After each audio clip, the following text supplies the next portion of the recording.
Good morning. Today's Bible reading comes from Joshua 20 through 24. And this week the allergies are bad. Sorry about that. Then God spoke to Joshua, "Tell the people of Israel, designate the asylum cities as I instructed you through Moses, so that anyone who kills a person accidentally, that is, unintentionally, may flee there as a safe place of asylum from the avenger of blood. Person shall escape for refuge to one of these cities, stand at the entrance to the city gate, and lay out his case before the city leaders. The leaders must then take him into the city among them and give him a place to live with them. The avenger of blood chases after him. They must not give him up. He didn't intend to kill the person. There was no history of ill feeling. He may stay in that city until he has stood trial before the congregation until the death of the current high priest. Then he may go back to his own home in his own hometown from which he fled. They set apart Kadesh in Galilee in the hills of Naphtali, Shechem in the hills of Ephraim, and Kiriath Arba, that is Hebron, in the hills of Judah. On the other side of the Jordan, east of Jericho, they designated Bezer on the desert plateau from the tribe of Reuben, Ramoth in Gilead from the tribe of Gad, and Golan in Bashan from the tribe of Manasseh. These were the designated cities for the people of Israel, and any resident foreigner living among them, so that anyone who killed someone unintentionally could flee there and not die by the hand of the avenger of blood, without a fair trial before the congregation. The ancestral heads of the Levites came to Eleazar the priest, and Joshua son of Nun, and to the heads of the other tribes of the people of Israel. This took place at Shiloh in the land of Canaan. They said, "God commanded through Moses that you give us cities to live in, with access to pastures for our cattle."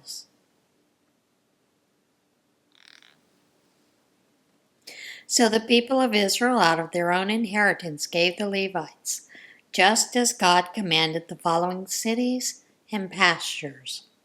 The lot came out for the families of the Kohathites this way. Levites descended from Aaron the priest received by lot 13 cities out of the tribes of Judah, Simeon, and Benjamin. The rest of the Kohathites received by lot 10 cities from the families of the tribes of Ephraim, Dan, and the half-tribe of Manasseh. The Gershonites received by lot 13 cities from the families of the tribes of Issachar, Asher, Naphtali, and the half-tribe of Manasseh in Bashan. The families of the Merarites received 12 towns from the tribes of Reuben, Gad, and Zebulun. So the people of Israel gave these cities with their pastures to the Levites, just as God had ordered through Moses, that is, by lot. They assigned from the tribes of Judah, Simeon, and Benjamin the following towns.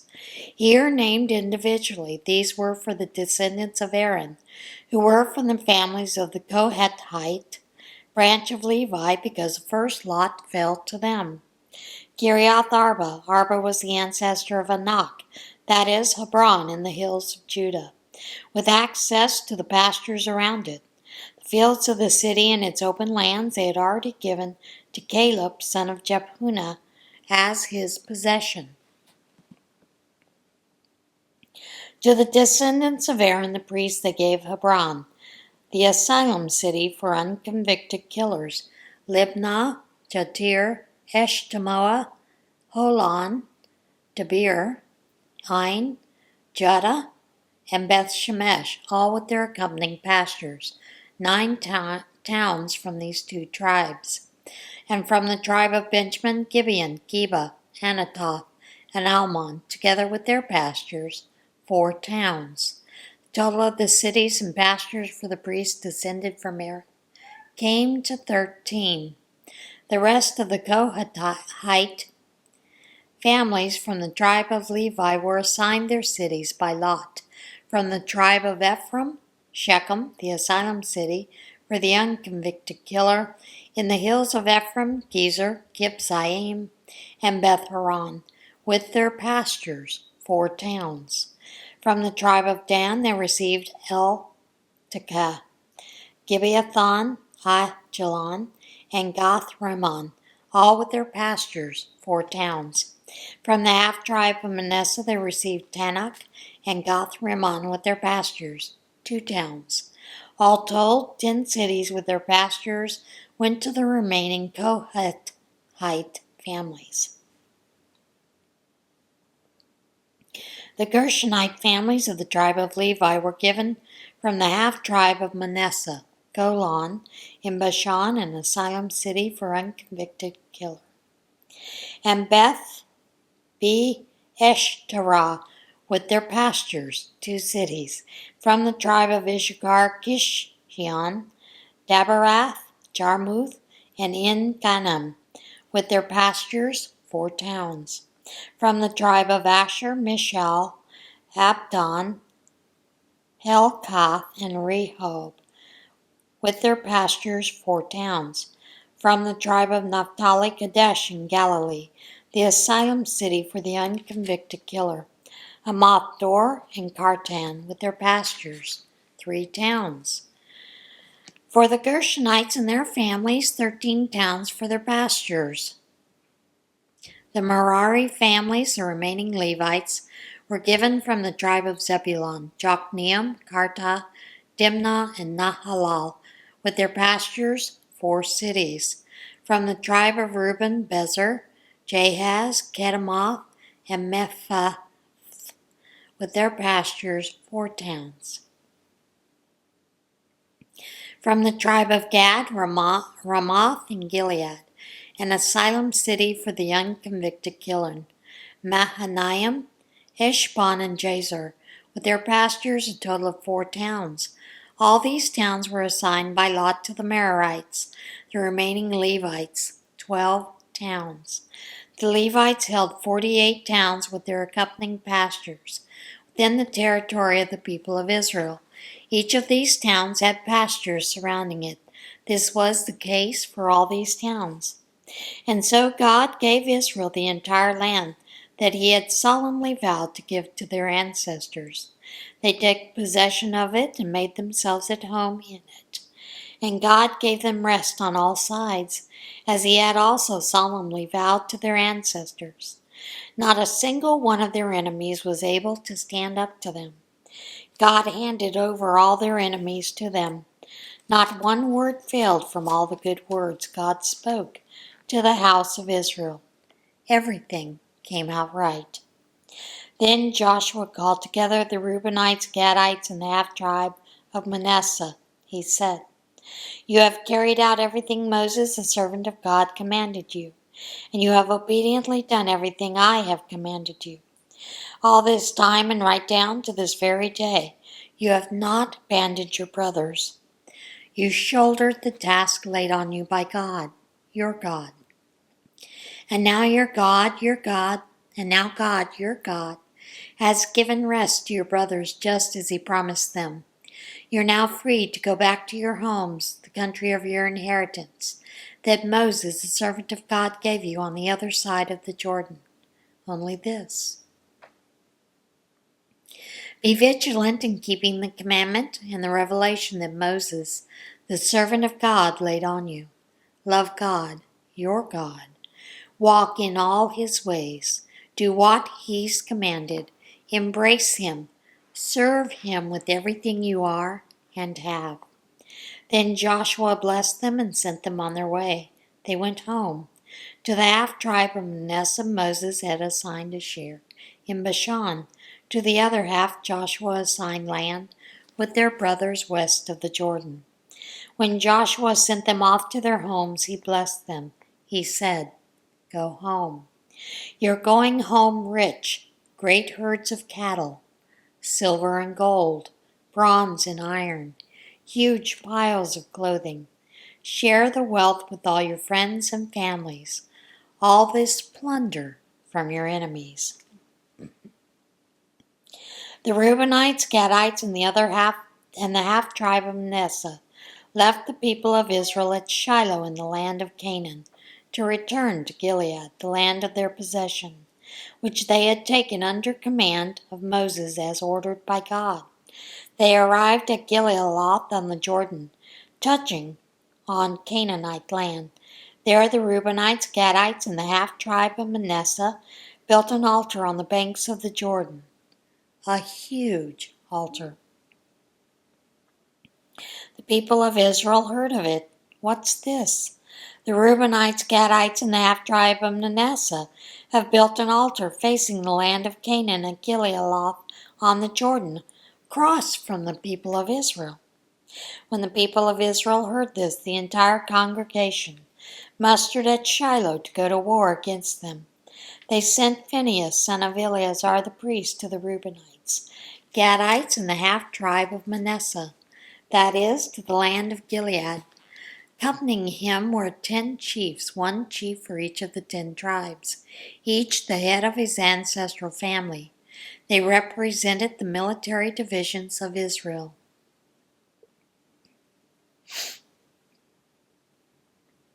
They went to the Reubenites, Gadites, and the half tribe of Manasseh and spoke to them. The entire congregation of God wants to know, what is this violation against the God of Israel that you have committed, turning your back on God and building your own altar, a blatant act of rebellion against God? Wasn't the crime of Peor enough for us? Why, to this day we aren't rid of it, still living with the fallout of the plague on the congregation of God. Look at you, turning your back on God. If you rebel against God today, tomorrow He'll vent His anger on all of us, the entire congregation of Israel. If you think the land of your possession isn't holy enough, but somehow contaminated, come back over to God's possession, where God's dwelling is set up, and take your land there. But don't rebel against God. And don't rebel against us by building your own altar. Apart from the altar of our God, when Achan, son of Zerah, violated the holy curse, didn't anger fall on the whole congregation of Israel? He wasn't the only one to die for his sins. The Reubenites, Gadites, and the half-tribe of Manasseh replied to the heads of the tribes of Israel, "The God of gods is God. The God of gods is God. He knows, and He'll let Israel know if this is a rebellious betrayal of God. And if it is, don't bother saving us. We built ourselves an altar in rebellion against God. If we did it to present on whole offering burnt offerings, or grain offerings, or to enact their sacrificial peace offerings, let God decide. But that's not it. We did it because we cared. We are anxious lest something your children should say to our children. You're not connected with God, the God of Israel. God made the Jordan a boundary between us and you. You Reubenites and Gadites have no part in God. Then your children might cause our children to quit worshiping God." So we said to ourselves, let's do something. Let's build an altar, but not for whole burnt offerings, not for sacrifices. We built this altar as a witness between us and you and our children coming after us, a witness to the altar where we worship God in His sacred dwelling with our whole burnt offerings and our sacrifices and our peace offerings.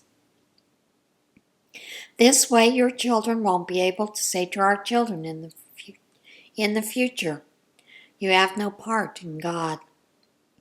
We said to ourselves, if anyone speaks disparagingly to us or to our children in the future, we'll say, "Look at this model of God's altar which our ancestors made. It's not for whole burnt offerings, not for sacrifices. It's a witness connecting us with you." Rebelling against or turning our backs on God is the last thing on our minds right now. We never dreamed of building an altar for whole burnt offerings, or grain offerings to rival the altar of our God in front of his sacred dwelling. Phinehas the priest, all the heads of the congregation, and the heads of the military divisions of Israel, who were also with him, heard what the Reubenites, Gadites, and the half-tribe of Manasseh had to say. They were satisfied. Priest Phinehas, son of Eleazar, said to Reuben, Gad, and Manasseh, "Now we're convinced that God is present with us, since you haven't been disloyal to God in this matter. You saved the people of Israel from God's discipline."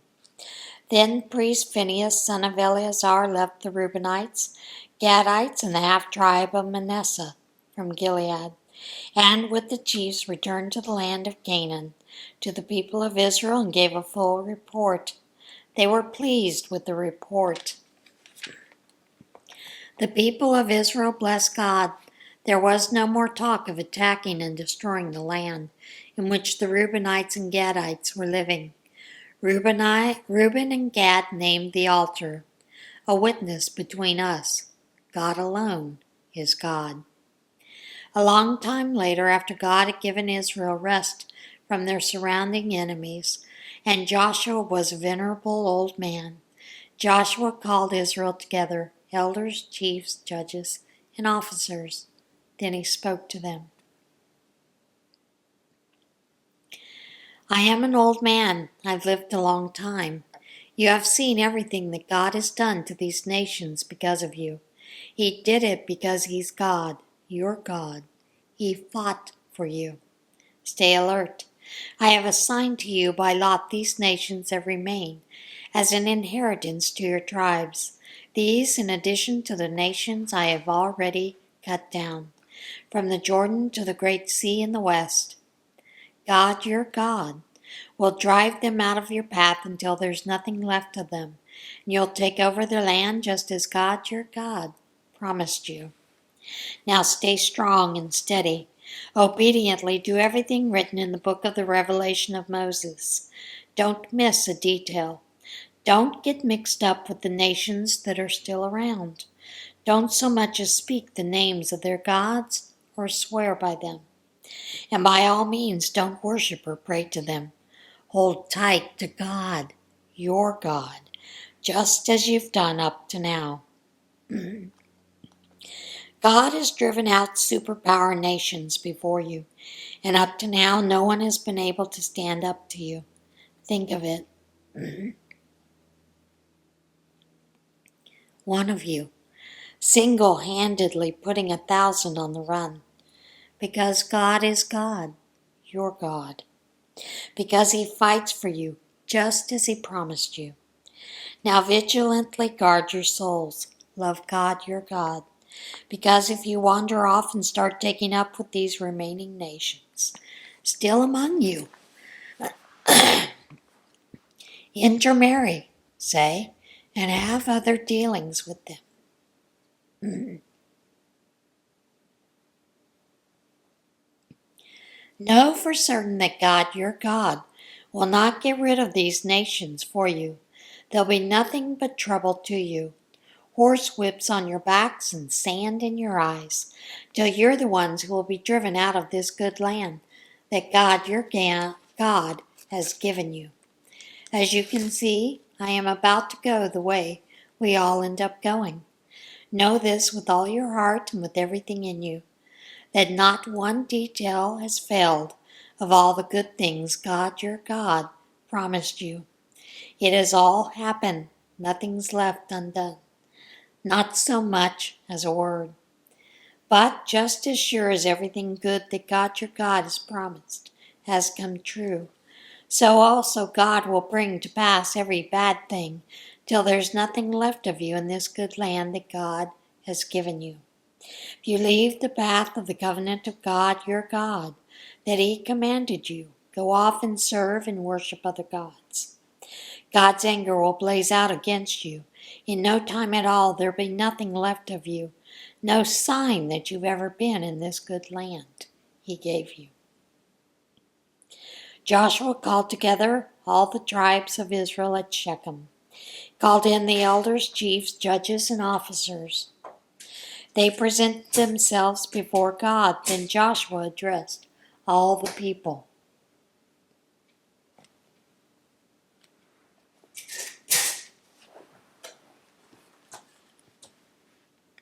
Sorry, I had to have a little giggle at this little cat, Ronan. He was trying to climb up my front door to look out the window. It was just a little funny. This is what God, the God of Israel, says. A long time ago, your ancestors, Terah and his sons Abraham and Nahor, lived to the east of the river Euphrates. They worshipped other gods. I took your ancestor Abraham from the far side of the river. I led him all over the land of Canaan and multiplied his descendants. I gave him Isaac. Then I gave Isaac, Jacob, and Esau. I let Esau have the mountains of Seir as home, but Jacob and his sons ended up in Egypt. I sent Moses and Aaron. I hit Egypt hard with plagues, and then led you out of there. I brought your ancestors out of Egypt. You came to the sea, the Egyptians in hot pursuit with chariots and cavalry, to the very edge of the Red Sea. Then they cried out for help to God. He put a cloud between you and the Egyptians, and then let the sea loose on them. It drowned them. You watched the whole thing with your eyes, what I did to Egypt, and then you lived in the wilderness for a long time. I brought you to the country of the Amorites who lived east of the Jordan, and they fought you. But I fought for you, and you took their land. I destroyed them for you. Then Balak, son of Zippor, made his appearance. He was the king of Moab. He got ready to fight Israel by sending for Balaam, son of Beor, to come and curse you. But I wouldn't listen to Balaam. He ended up blessing you over and over. I saved you from him. You then crossed the Jordan and came to Jericho.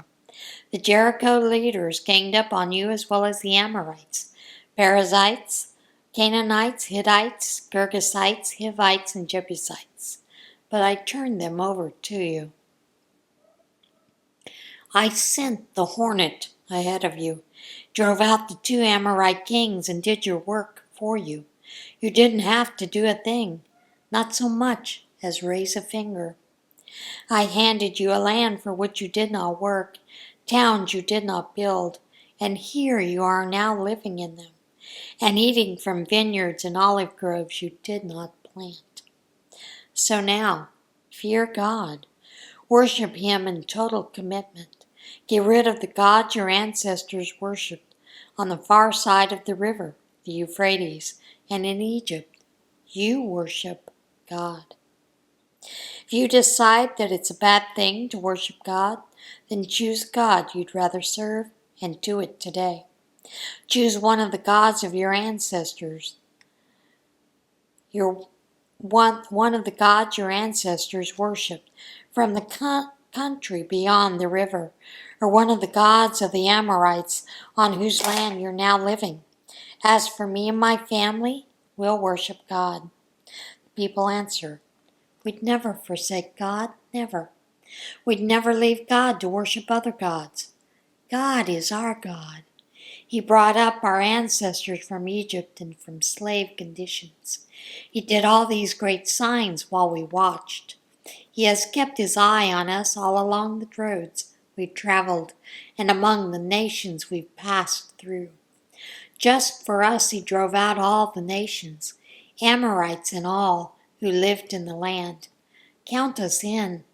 We too are going to worship God. He's our God.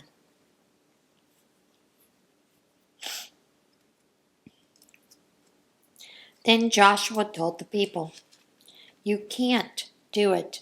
You're not able to worship God. He is a holy God. He is a jealous God. He won't put up with your fooling around and sinning. When you leave God and take up the worship of foreign gods, he'll turn right around and come down on you hard. He'll put an end to you. and after all the good he has done for you. But the people told Joshua, No, we worship God.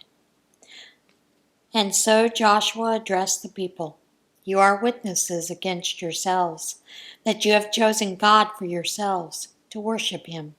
And they said, We are witnesses. Joshua said, Now get rid of all the foreign gods you have with you. Say an unqualified yes to God, the God of Israel. The people answered Joshua, We will worship God. What he says we'll do. Joshua completed the covenant for the people that day there in Shechem. He made it official, spelling it out in detail. Joshua wrote out all the directions and regulations into the book of Revelation of God. Then he took a large stone and set it up under the oak that was in the holy place of God. Joshua spoke to all the people. This stone is a witness against us. It has heard every word that God has said to us. It is standing witness against you, lest you cheat on your God.